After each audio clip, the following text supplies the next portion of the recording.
আসসালামু আলাইকুম রহমতুল্লাহি ওয়া বারাকাতুহু। সবাই কেমন আছে? আশা করি আল্লাহর রহমতে সবাই সুস্থ আছে, ভালো আছো। তা তোমাদেরকে একটা কথা বলো, মন দিয়ে শুনবে। আর যতটা পারবে নেক আমল জোগাড় করার চেষ্টা করবে। কেন নেক আমল কোনো বাজারে বিক্রি হয় না, কোনো দোকানে বিক্রি হয় না, ওটা টাকা দিয়ে কিনতে পাওয়া যায় না।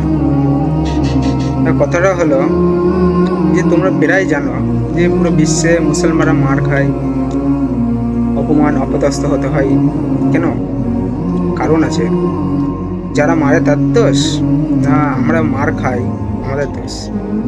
আমি বলবো যে তাদের কোনো দোষ নেই, দোষ আমাদের। আমাদের নিজের দোষ, আমরা মার খাই। কেন বলো তো? একটা কথা ভাবো, নিজের এই মাইন্ড দিয়ে, মন থেকে, হ্যাঁ, কথাটা ভাববে যে আমি কেন বলছি কথাটা। হ্যাঁ, কথাটা হলো যে তোমরা মন থেকে ভেবে দেখবে যে আমার নবীর জামানায় তখন কারো ক্ষমতা ছিল না যে মুসলমানদেরকে আঙুল তুলে কথা বলবে, মারাতে দূরে থাক।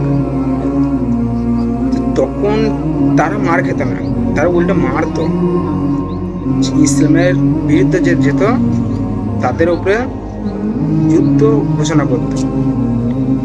আর এখন যে জামানায় আমরা বাস করছি, এখন আমরা মার মার দিয়ে আগে, হ্যাঁ, মার দুপুর দিয়ে উল্টে মার খাই আমরা। কেন খাই?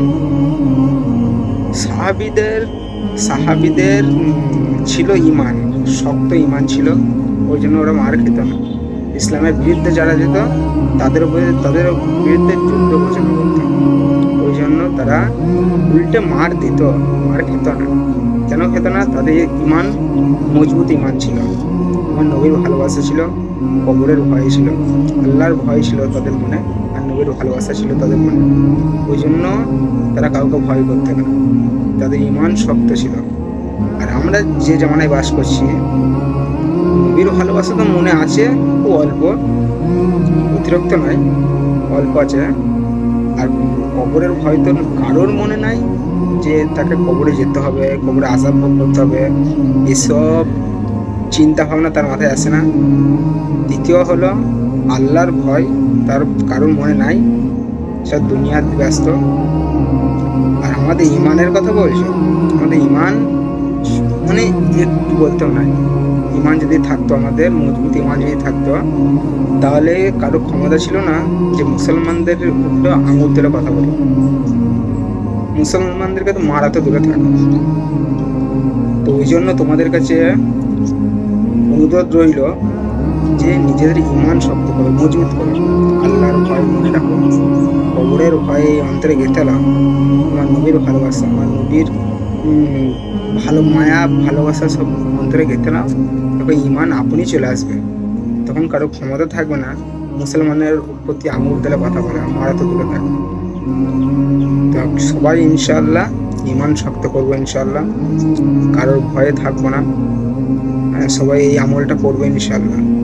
এই আমলটা যদি করতে পারি, ইমান যদি একটু মানে সর্ষের দানা পরিমাণ যদি ইমান আমাদের মনে থাকে, তাহলে আমরা ইনশাআল্লাহ জান্নাতে প্রবেশ করব।